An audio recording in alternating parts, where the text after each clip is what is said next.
आपको बता दें कि इस तरीके से जो यहाँ पे काम चल रहा है वो आमस दरभंगा एक्सप्रेसवे का ही काम चल रहा है, जो इस तरीके से मिट्टी रखी गई है।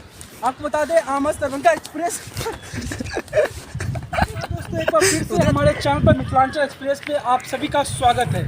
आज जिस जगह पे मैं खड़ा हूँ वो है दरभंगा का नवादा गांव। जी हाँ दोस्तों, ये नाम सुनकर आपको थोड़ा सा याद मैं दिला दूँ कि अभी एक योजना की शुरुआत होने वाली है बिहार का पहला एक्सप्रेसवे की बात किया जाए तो आमस दरभंगा एक्सप्रेसवे। जी हाँ दोस्तों, आमस दरभंगा एक्सप्रेसवे जो कि बिहार के गया के आमस से चलकर दरभंगा के नवादा गांव तक बनाया जाएगा। मैं बिल्कुल उसी नवादा गांव में हूं जहां पर आमस दरभंगा एक्सप्रेसवे की झलक आपको देखने को मिल जाएगी। आमस दरभंगा एक्सप्रेसवे जो कि बिहार का पहला एक्सप्रेसवे है। आपको बता दें कि वैसे तो बिहार में कई सारी सौगात मिली है, कई सारी उपलब्धियां हैं। दरभंगा की बात किया जाए तो दरभंगा में भी कई सारी उपलब्धियां हासिल कर चुका है। साथ में पटना की बात किया जाए तो गेटवे की बात करेंगे जो कि 2025 की सबसे बड़ी उपलब्धि में से एक होगा। उसी तरीके से बिहार एक्सप्रेसवे, जी हाँ दोस्तों, बिहार का पहला अपना एक्सप्रेसवे बनकर तैयार होगा 2025 में। आपको बता दें 2025 की इसका टारगेट रखा गया कि 2025 में बिहार का पहला एक्सप्रेसवे बनाया जाए।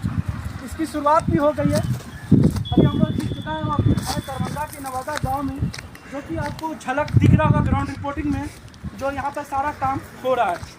इसी के साथ बता दें एक बार बिहार का जो एक्सप्रेसवे अगर बनकर तैयार होता है तो कम से कम जो खबर है उसके हिसाब से 16 शहरों और 7 जिलों को जोड़ेगा एक साथ। जी हाँ दोस्तों, आपको बता दें इस तरीके से कुल 4 घंटे की दूरी बीच की कम हो जाएगी। जो रूट है घूमकर जाने का उसके हिसाब से 4 घंटे की दूरी कम हो जाएगी। साथ में बिहार में ट्रांसपोर्ट की बात किया जाए उसके लिए एक बड़ी उपलब्धि होगी, क्योंकि जैसे ही अगर दूरी कम होगी तो और भी ट्रांसपोर्ट की संख्या बढ़ेगी। जो आयात निर्यात वो भी बढ़ेगा, एक्सपोर्ट इंपोर्ट भी होता रहेगा। आपको बता दें साथ में रोजगार के अवसर भी बढ़ेंगे और इस तरीके के काम होते रहना चाहिए।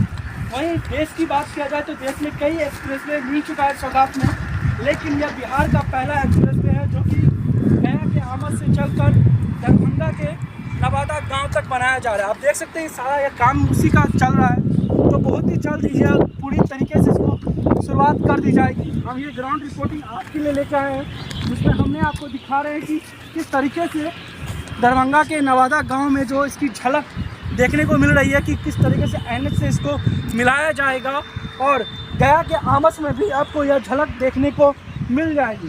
कई सारी बातें हैं जो इसमें है कि कब तक यह योजना की शुरुआत तो हो चुकी है, ख़त्म कब तक होती है वो देखने वाली बात होगी, क्योंकि शुरुआत से ज़्यादा ज़रूरत होती है ख़त्म। क्योंकि कई सारी योजनाएं हैं जो शुरुआत तो होती है लेकिन ख़त्म नहीं हो पाती।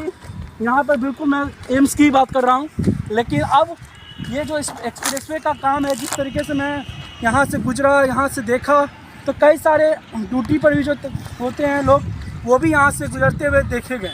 तो कह सकते हैं कि बहुत सारा काम हो रहा है और ये सारी चीज़ें दिख रही है। अभी 2024 की समाप्ति है, लेकिन 2025 बिहार के लिए एक बड़ी उपलब्धि का समय लेकर आएगा।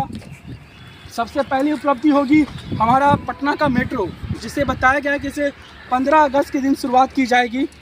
उसी तरीके से बिहार का एक्सप्रेसवे 2025 का टारगेट, दरभंगा का एम्स 2025, ये सारी चीज़ें अभी कतार में लगी हुई है। अगर ये सारी चीज़ें बिहार में होती है तो बिहार के लिए बड़ी उपलब्धि है।